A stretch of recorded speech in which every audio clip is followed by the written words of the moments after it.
Bell Hooks once called Beyoncé a terrorist. By the way, happy belated B-Day B. Bell Hooks also said this: critical affirmation is a concept that embraces both the need to affirm one another and to have a space for critique. That critique is not rooted in negative desire to compete, to wound, to trash.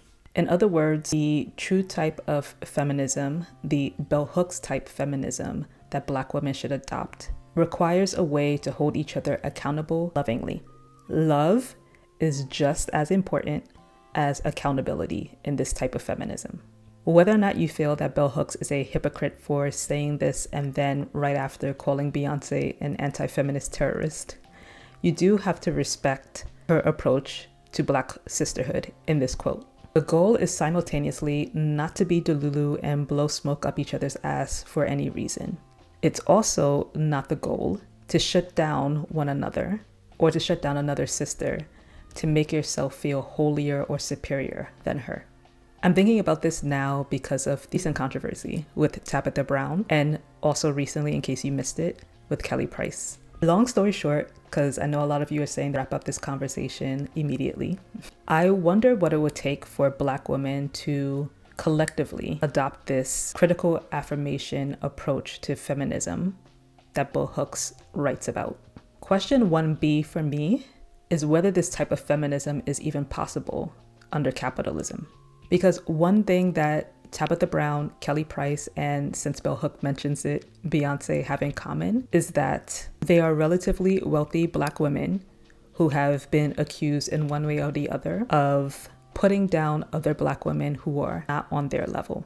I worry that a Black woman like Tabitha Brown, who has made it her mission in life to give a testimony about how she arrived at her Hollywood dream, how it took over a decade for her to realize this after going through multiple odd jobs, after struggling with driving Uber for so long, only to turn around and make a video saying this. This is not to discourage you, because I want us to be clear about that first.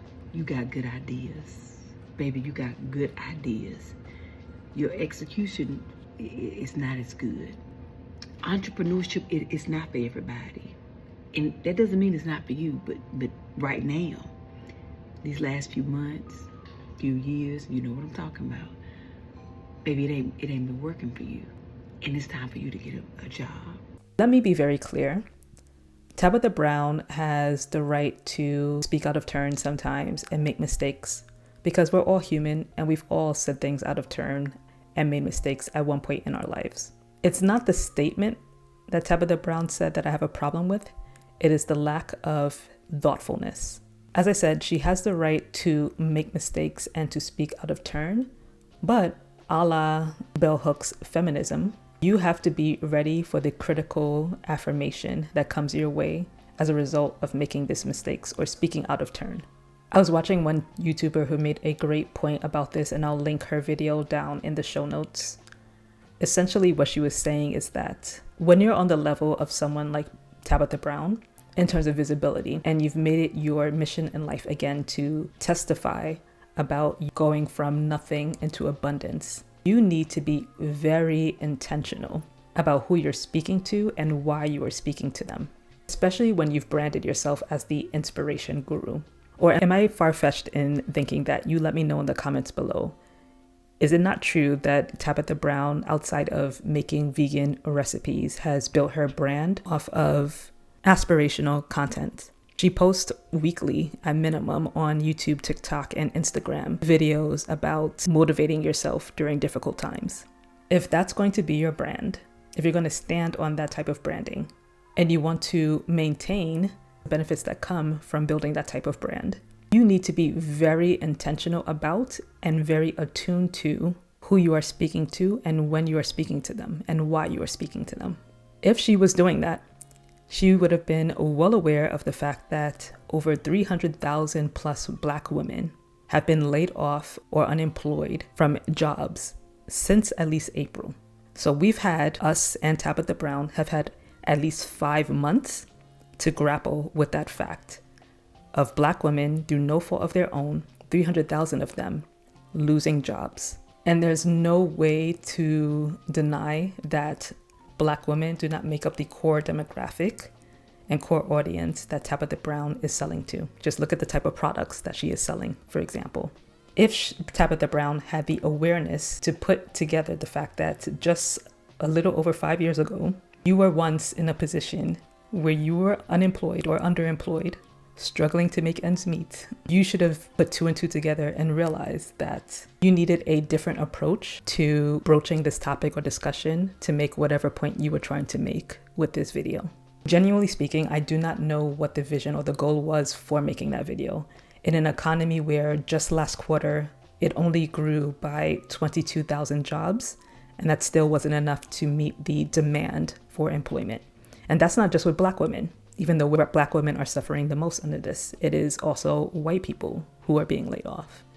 So the economy is just not in a position to provide people with jobs, let alone a vehicle for entrepreneurship. And I write about this in a recent article in the newsroom. You can check it out. Now for Kelly Price, it's a little bit more complicated. Kelly Price is speaking out, and she is saying that Black women are some of the most nasty, disrespectful people. Let's take a listen. Are you looking for a new job? I'm still going to be selling out theaters and venues, looking like a fat slob in clothes that you said that I look nasty in. So sick of Black people and their bull. Oh Lord, pray for me. Black women, you are some of the most nasty, disrespectful people on God's planet Earth. With a big asterisk, I'm going to say that I empathize more with Kelly Price's situation than I do with Tabitha Brown, and here's why. It sounds like Kelly Price was hurt and is projecting that hurt onto a large swath of people in an unfair way, out of spite.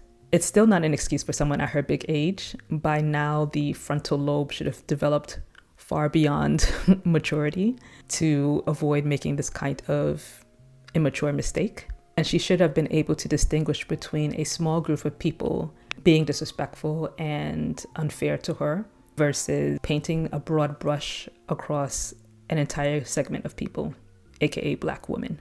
Again, with a big asterisk, this is someone who's experiencing big mean girl energy from a group of people who she thought would be supportive of her based on shared characteristics in terms of how we look and experiences that we've gone through.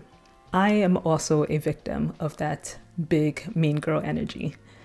And it has taken a lot of therapy and a lot of self-reflection to know how to navigate the betrayal that came from those people with emotional maturity. And the question for me and for someone like Kelly Price or someone in Kelly Price's situation is this. How do we use Bell Hooks' framework of critical affirmation to address honestly the concerns that we have about this betrayal without wounding each other and without ruining the bond that we should have with one another?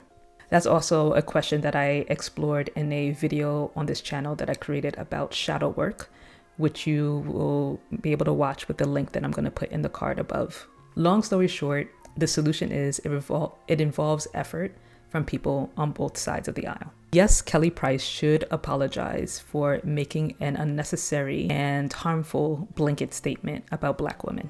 That goes without saying. But also, we have to start thinking about how do we call in that small group of Black women into accountability, up to the stage to hold responsibility for creating an unsafe space for a fellow sister. It's that same mean girl energy that evolves into hashtag Black Girl Excellence or Black Excellence that I addressed when talking about Amanda Seales and the way that Black media publications attacked her. And once again, the through line, the connection that I see through all of this is capitalism. Capitalism seems to be at the heart of it because of these two themes that I'm recognizing.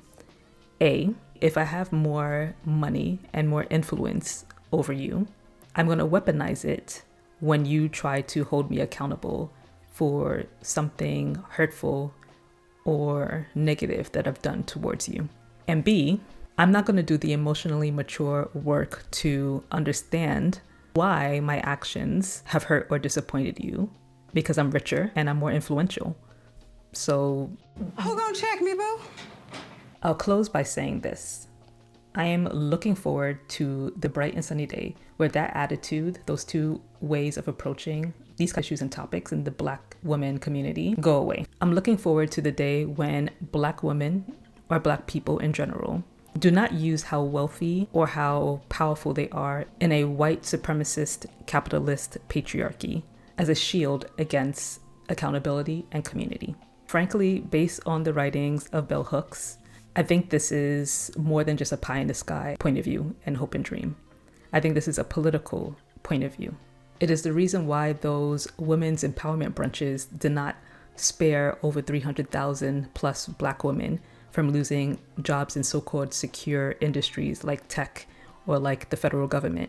So what can Black women build instead of that would lead us to sincerely empathize and sincerely hold each other accountable within a stronger, tight-knit community, so we don't look like anti-feminist terrorists in the eyes of some of our ancestors? Just a thought. Let me know what you think in the comments below, and I'll see you in the next video.